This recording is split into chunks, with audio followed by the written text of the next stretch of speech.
Did you know that you can actually turn your Notion into a parametric design explorer for Grasshopper? All right, so here's a little example. First, there's some sort of script that I will not go into right now, but what this essentially does, it's creating this beautiful urban plan over here. And I want to research a few variations, and I would like to capture them inside our parametric design explorer inside Notion.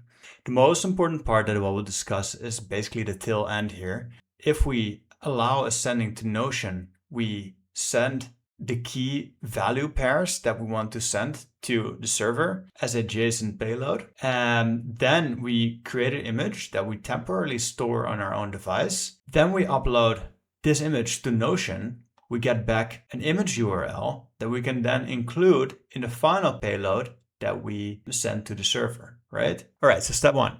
Create an account in Notion if you haven't already. Then once you have an account, go to www.notion.so/my-integrations, and then you will end up on this page that says integrations, and there we can click create a new integration.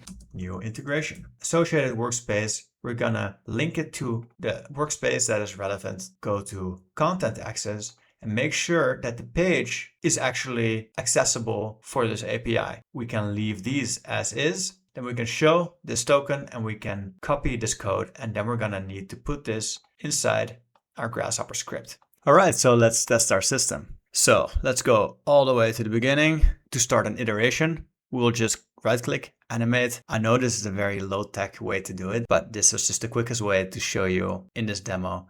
And what I'm essentially doing here is every time this number goes up, we're going to create a random variation of this urban plan here. Okay. And now what we're going to do is essentially we're going to create 100 completely random options. And these 100 options will appear directly into our Notion database. So we will be seeing them appearing live. Let's go to gallery. Well, this is pretty cool. So each option here is then captured, as well as the image, as well as the properties. So if we click an option, then we can see the outputs for, in this case, option 7.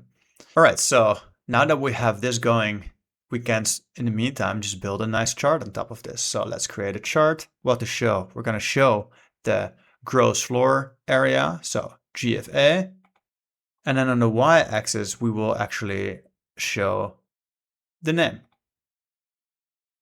All right, so this is how you build a chart and a parametric design study using Notion. The reason I think this has value is because Notion is a very versatile, flexible tool that many firms already use to organize their data. So creating a design explorer inside Notion will directly enable your team to make decisions based on a tool they already know.